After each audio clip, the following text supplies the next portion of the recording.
উত্তম রূপে ওযু বানিয়ে নামাজের মুসল্লায় দাঁড়িয়ে যাবেন। নামাজের মুসল্লায় যখন আপনি দাঁড়িয়ে যাবেন, সিজদায় চলে যাবেন, আল্লাহ তাআলাকে সিজদা করবেন, আপনার মনের মধ্যে শান্তি চলে আসবে। সুবহানাল্লাহ। কারণ একজন মুসলমান যখন নামাজের মুসল্লায় দাঁড়িয়ে যায়, ওই সময় ক্ষুদ্র থেকে ক্ষুদ্র হয়ে যায়। মানুষ যখন ব্যাংকে অথবা অফিসে চাকরি করে, সে নিজেকে এমডি পরিচয় দেয়। যখন রাস্তাঘাটে হাঁটে, কোনো জনসভার মধ্যে চলে যায়, নিজেকে নেতা পরিচয় দেয়।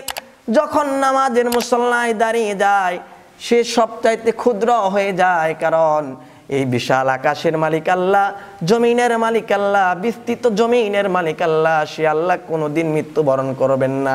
সে আল্লাহর সামনে যখন আমরা নামাজের মুসল্লায় সিজদায় চলে যাব, নিজেকে সবচাইতে অসহায় মনে হয়ে যায়, অহংকারগুলো দূর হয়ে যায়।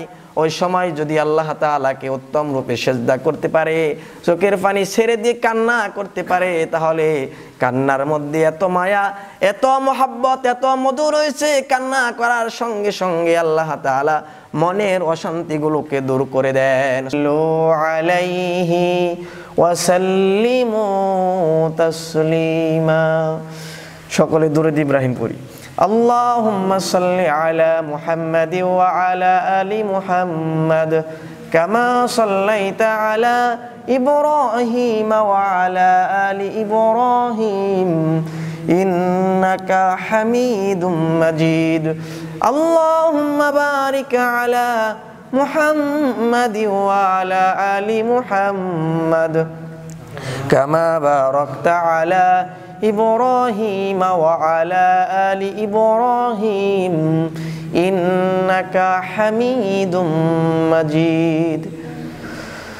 মহান আল্লাহ রাব্বুল আলামিনের আলিশান দরবারে লাখ কোটি শুকরিয়া আদায় করছি, নত শিরে সুজুদ পেশ করছি যে মহান আল্লাহ তাবারক ওয়া তাআলা আমাদেরকে বছরের প্রথম মাস পবিত্র মুহররম মাসের প্রথম জুমার নামাজ আদায় করার লক্ষ্যে যথাসময়ে মসজিদে এসে বসার তৌফিক দান করেছেন।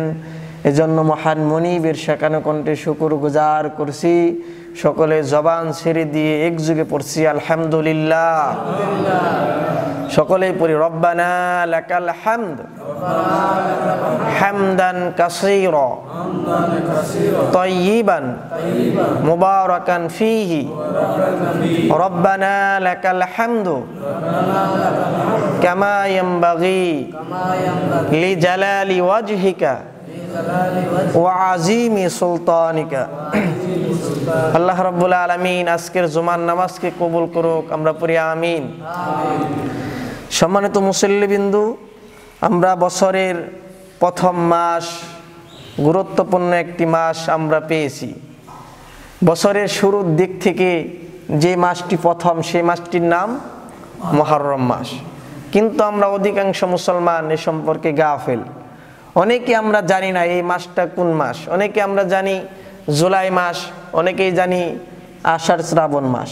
কিন্তু মুহররম মাস এটা যে গুরুত্বপূর্ণ মাস, এটা জানা যে আমাদের জরুরি, কর্তব্য, অপরিহার্য। অধিকাংশ মুসলমান এ সম্পর্কে আমরা গাফেল।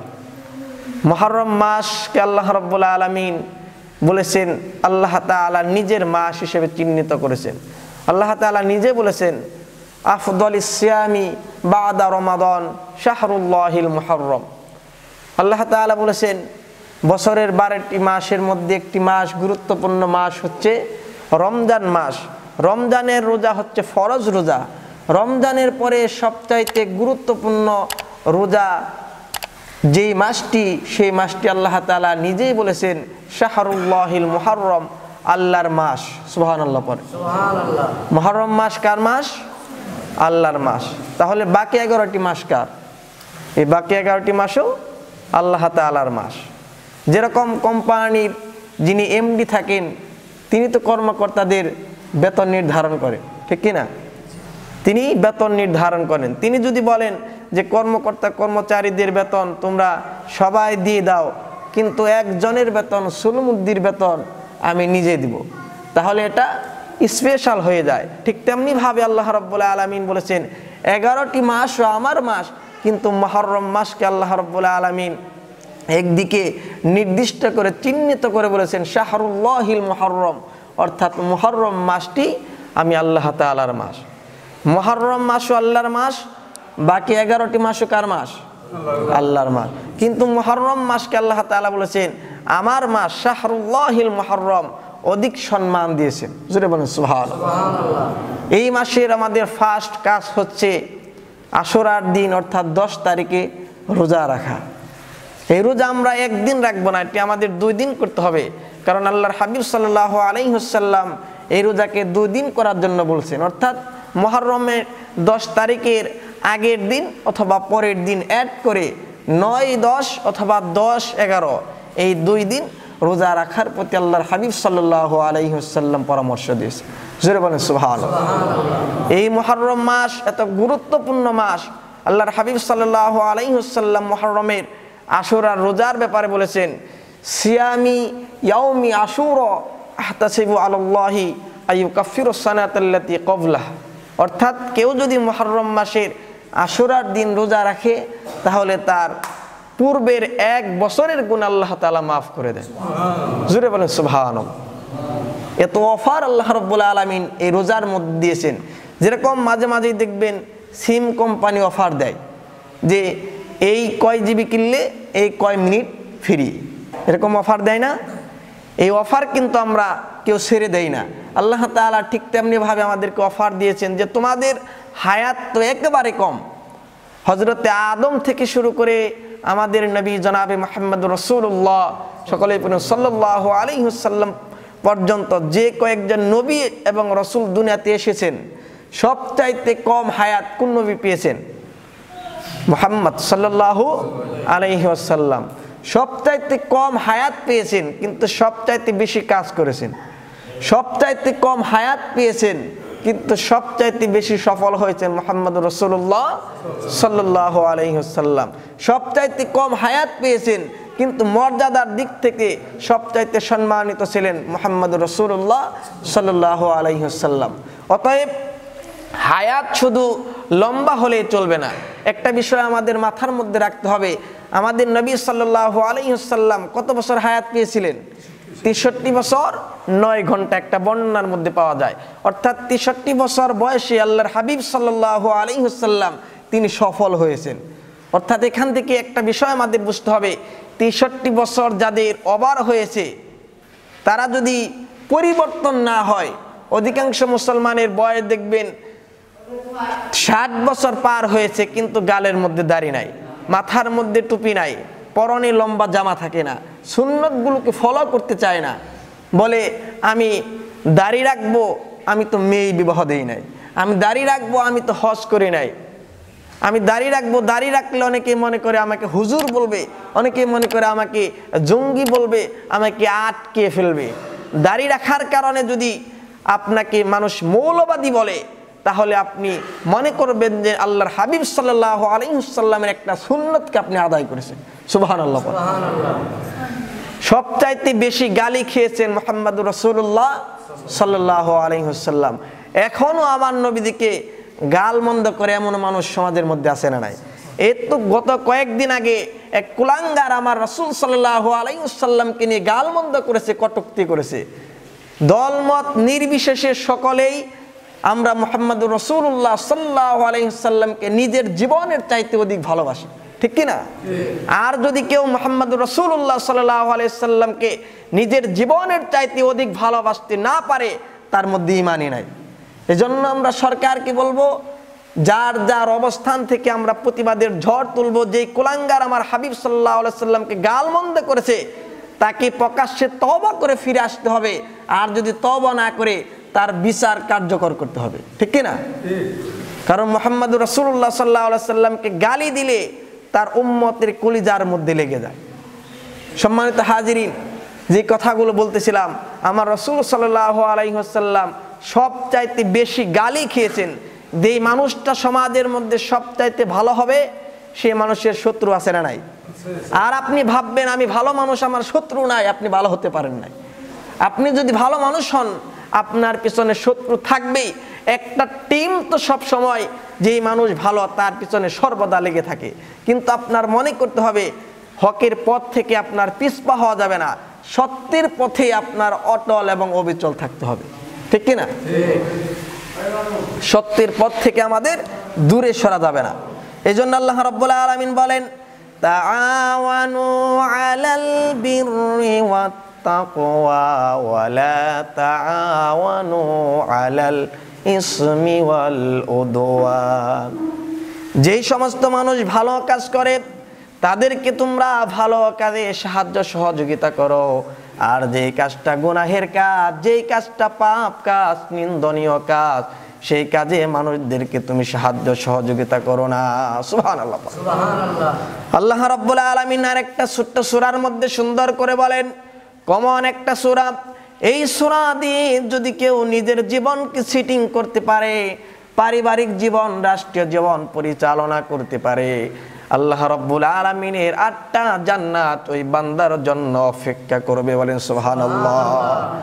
দুইজন সাহাবী যখন পরস্পর মুখোমুখি হতো, তারা তার সালাম বিনিময় করে পড়তেন, ওয়াল আসরি ইন্নাল ইনসানা লাফি খুসর ইল্লাল্লাযীনা আমানু ওয়া আমিলুস সলিহাতি ওয়া তাওয়াসাউ বিল হাক্কি ওয়া তাওয়াসাউ বিস সবর। জোরে বলুন আল্লাহু আকবার। এই সূরাটা এমন একটা সূরা, গুরুত্বপূর্ণ সূরা, যদিও ছোট সূরা, 2 লাইনের সূরা। এই সূরা দিয়ে যদি কেউ নিজের জীবন পরিচালনা করতে পারে, আল্লাহ তাআলার 8টা জান্নাত তার জন্য অপেক্ষা করবে। বলেন সুবহানাল্লাহ। এই সূরার মধ্যে আল্লাহ রাব্বুল আলামিন কসম খেয়েছেন, সময়ের কসম খেয়েছেন। কেন তিনি সময়ের কসম খেলেন? এই পৃথিবীতে মানুষের সব চাইতে গুরুত্বপূর্ণ জিনিস যেটা, সেটা হলো টাইম। এই টাইম যদি শেষ হয়ে যায়, সময় আর কখনো ফিরে পাওয়া যাবে না, ঠিক কি না? সময়কে গুরুত্ব দিতে হবে। যেই মানুষটা দুনিয়াতে সাকসেস হতে চায়, সফল হতে চায়, সে যদি সময়কে গুরুত্ব না দেয়, সে সফল হতে পারবে না। আপনি আখিরাতে সফল হতে চান, আপনার এই দুনিয়ার জীবনের সময়কে আপনার গুরুত্ব দিতে হবে। এই সময়ের ব্যাখ্যায় আর একটা ব্যাখ্যা পাওয়া যায়। এই সময়ের ব্যাখ্যার মধ্যে আরেকটা ব্যাখ্যা হচ্ছে, সময়গুলোর মধ্যে অনেক ইতিহাস ঘটেছে, অনেক ঘটনা ঘটেছে। তার মধ্যে একটা ঘটনা ছিল, আল্লাহ রাব্বুল আলামিন সেই ফেরাউনকে পানির মধ্যে চুবিয়ে চুবিয়ে ডুবিয়ে মেরেছেন। কোন মাসে? মুহররম মাসে। আবার আল্লাহ রাব্বুল আলামিন মূসা আলাইহিস সালাতুস সালামকে তার জন্য আন্ডারগ্রাউন্ড রাস্তা বের করে দিয়েছেন, সেটাও কোন মাসে? মুহররম মাসে। মূসা আলাইহিস সালাতুস সালাম দল বল নিয়ে পার হয়ে গেলেন, কিন্তু ফেরাউনকে আল্লাহ তাআলা পানির মধ্যে চুবিয়ে চুবিয়ে ডুবিয়ে শুধু একা নয়, তার 14 গোষ্ঠী সহ পানির মধ্যে চুবিয়ে মেরেছেন। সুবহানাল্লাহ পড়েন। এই জন্য ইহুদিরা মূসা আলাইহিস সালাতুস সালাম যেহেতু পার হয়ে গিয়েছিলেন, এর কৃতজ্ঞতা স্বরূপ সেই দিন তারা কি করে? রোজা রাখে, দিন তারা পালন করে। এজন্য আল্লাহর হাবিব বলেছেন, যাতে করে ইহুদিদের সঙ্গে আমাদের মিলে না যায়, আশুরার দিন রোজা রাখতে হবে, একদিন আগে অথবা একদিন পরে আরেকটা রোজা অ্যাড করে, অর্থাৎ 9-10 অথবা 10-11 এই 2 দিন রোজা রাখতে হবে। সম্মানিত মুসল্লিবিন্দু, আল্লাহ রাব্বুল আলামিন ফেরাউনকে পানির মধ্যে চুবিয়ে চুবিয়ে মারলেন। আল্লাহ তাআলা বলে, ওয়া আগরাকনা আলা ফিরআউন। আল্লাহ তাআলা শুধু ফেরাউনকে নয়, তার দল বল সহ 14 গোষ্ঠীকে পানির মধ্যে চুবিয়ে মেরেছেন। সুবহানাল্লাহ। যখন অন্তিম সময় ঘনিয়ে এলো, ওই সময় তিনি বললেন মূসাকে, তুমি আমাকে বাঁচাও। আবার তিনি বললেন, তোমার আল্লাহকে বাঁচাতে বলো। ওই সময় সে আল্লাহকে রব বলে স্বীকারোক্তি দেয় নাই। এরপর যখন তিনি দেখতে পেলেন জীবন যায় চলে যায়, হাবুডুবু খাচ্ছে, এই সময় আল্লাহ তাআলাকে বললেন, ওয়া আনা মিনাল মুসলিমিন, আমি হলাম মুসলমান। আল্লাহ তাআলা বললেন, ওয়া কুনতা মিনাল মুফসিদিন, তুমি তো মুসলমান নও, তুমি হলা সন্ত্রাস। তুমি সন্ত্রাসী কর্মকাণ্ড পরিচালনা করেছো, মানুষদেরকে তুমি হত্যা করেছো, তুমি শিশু বাচ্চাকে মায়ের পেট থেকে টেনে হিচড়ে বের করে হত্যা করেছো। তোমাকে আমি বাঁচাবো না, তোমাকে আমি পানির মধ্যে চুবিয়ে মেরে ফেললাম। সুবহানাল্লাহ। ফেরাউনকে পানির মধ্যে চুবিয়ে মেরেছেন কে? আল্লাহ রাব্বুল আলামিন। ফেরাউনকে আল্লাহ রাব্বুল আলামিন ছাড় দেন নাই। এই জন্য এই সময়ের মধ্যে যে ঘটনা ঘটেছে, আর একটা ঘটনা হচ্ছে ইমানদারদের দোয়া আল্লাহ রাব্বুল আলামিন এই সময়ের মধ্যে কবুল করেছেন, বলেন সুবহানাল্লাহ। কিন্তু এই মুহররম মাসকে কেন্দ্র করে অনেকেই অনেক বাড়তি কথা বলে যে এটা হয়েছে সেটা হয়েছে। এত কিছু হয় নাই, যা হয়েছে সহি সনদের মধ্যে তা বর্ণিত হয়েছে। এই সময়গুলোর মধ্যে আর একটা ইতিহাস রচনা হয়েছে, সেটা হচ্ছে আল্লাহর হাবিব সাল্লাল্লাহু আলাইহি সাল্লাম বলেছেন মিনাদ দুনিয়া, অর্থাৎ এই দুনিয়ার মধ্যে, পৃথিবীর মধ্যে আল্লাহ রাসূল সাল্লাল্লাহু আলাইহি সাল্লাম বলেছেন দুইজন বালককে, দুইজন যুবককে তিনি পৃথিবীর ফুল বলে সম্বোধন করেছেন। সুবহানাল্লাহ। দুইজনকে পৃথিবীর ফুল বলেছেন, একজন হচ্ছে হাসান আর একজন হচ্ছেন হুসাইন রাদিয়াল্লাহু তাআলা আনহু। এই দুজনকে আল্লাহর হাবিব সাল্লাল্লাহু আলাইহি সাল্লাম অধিক ভালোবাসতেন।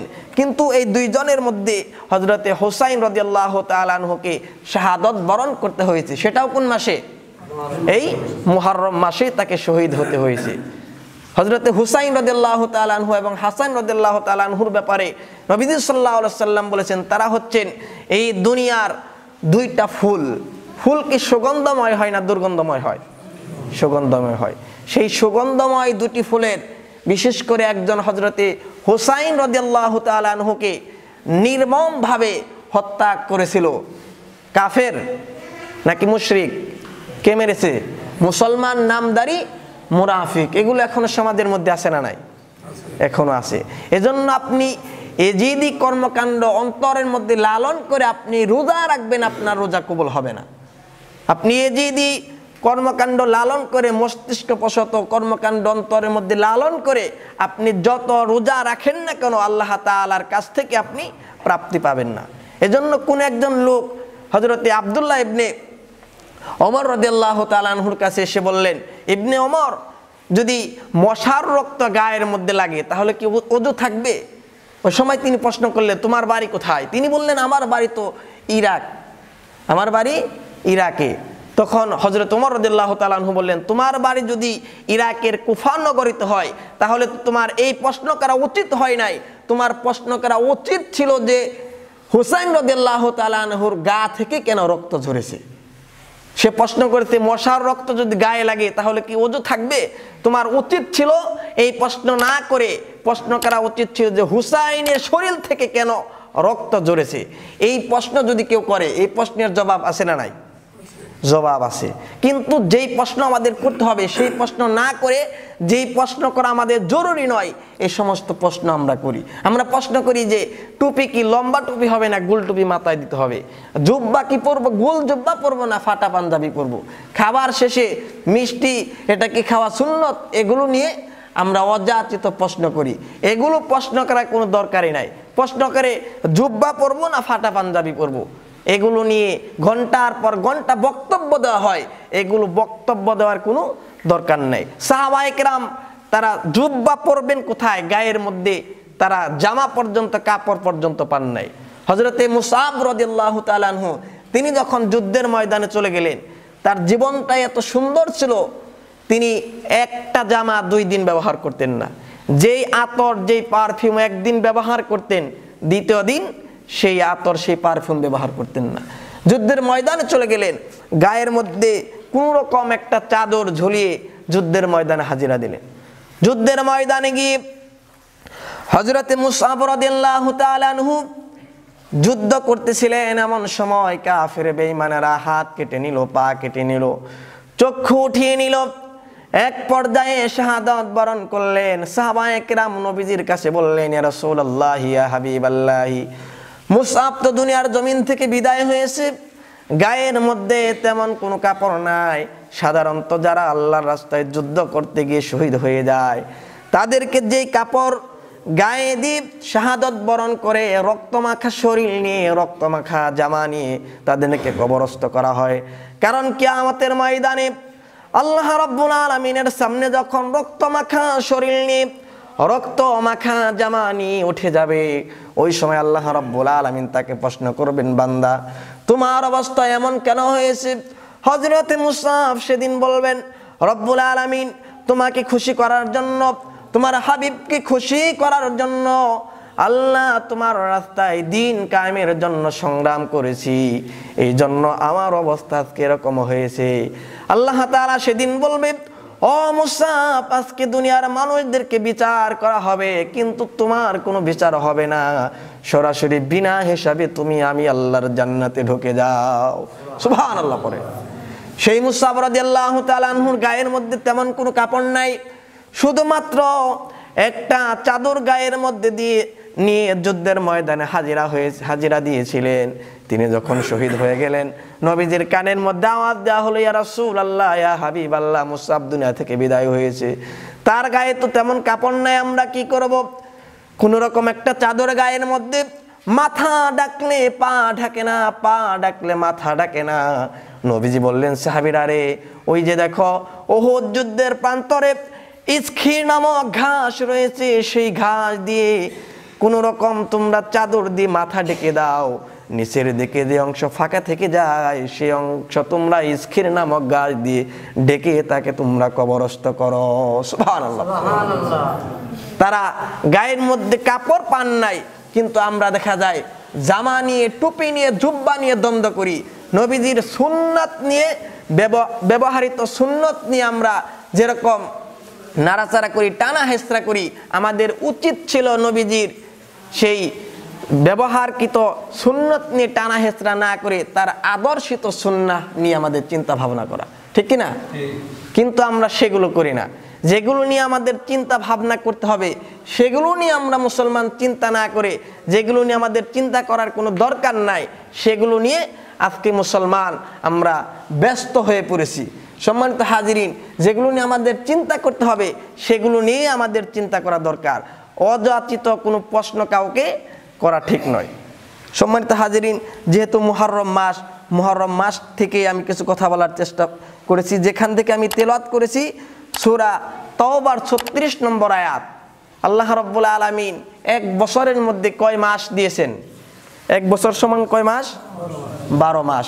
এই 12 মাস যে গণনা শুরু হয়েছে, এটা কিন্তু অনেকে চিন্তা করে যে ইংরেজি সাল, এই যে ইংরেজি মাস আমরা গণনা করি জানুয়ারি, ফেব্রুয়ারি, মার্চ, এগুলো মনে হয় ইংরেজরা শুরু করেছে। এটা কিন্তু মানুষের ভুল ধারণা।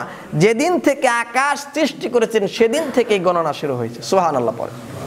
আল্লাহ রাব্বুল আলামিন সূরা তাওবার মধ্যে বলেন, হযরতে আদমকে শিক্ষা দিচ্ছেন, ইন্না ইদ্দাতাশ শুহুরি ইনদাল্লাহি 12 শাহরান ফি কিতাবিল্লাহি ইয়াওমা খালাকাস সামাওয়াতি ওয়াল আরদ মিনহা আরবাআতুন হুরুম যালিকাদ-দীনুল কাইয়্যিম ফালা তাজলিমু ফীহিন্না আনফুসাকুম ওয়া কাতিলুল মুশরিকিনা কাফা কামা ইউকাতিলুনাকুম কাফাতান ওয়া'লামু আন্নাল্লাহা মা'আল মুত্তাকিন। জোরে বলুন আল্লাহু আকবার। আল্লাহ রাব্বুল আলামিন বলেন, যেদিন থেকে আকাশ এবং জমিন আমি সৃষ্টি করেছি সেদিন থেকেই এই মাসগুলো গণনা শুরু হয়েছে। তার মধ্যে আল্লাহ রাব্বুল আলামিন এক বছরের মধ্যে 12টি মাস দিয়েছেন। কয়টা মাস বলেন? এক বছর সমান কয়টা মাস? 12টি মাস আল্লাহ রাব্বুল আলামিন দিয়েছেন। তার মধ্যে আল্লাহ রাব্বুল আলামিন 4টি মাসকে হারাম বলেছেন। কয়টি মাস? 4টি মাসকে হারাম বলেছেন।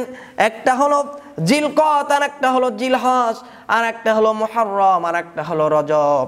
একাধারে 3টা মাস হারাম। একটা হলো জিলকদ, আর একটা জিলহজ, আর একটা হলো মুহররম। আর 4 নাম্বার হলো রজব। এই হারাম বলতে কিন্তু নিষিদ্ধ নয়। হারাম বলতে আমরা বুঝি যে নিষিদ্ধ, কিন্তু এই হারাম হচ্ছে সম্মানিত মাস। সুবহানাল্লাহ পড়ে। যেরকম আমরা একজনকে সম্মান দিয়ে বলি স্যার, ইংরেজিতে বলি স্যার, সম্মান সূচক একটা শব্দ হচ্ছে স্যার।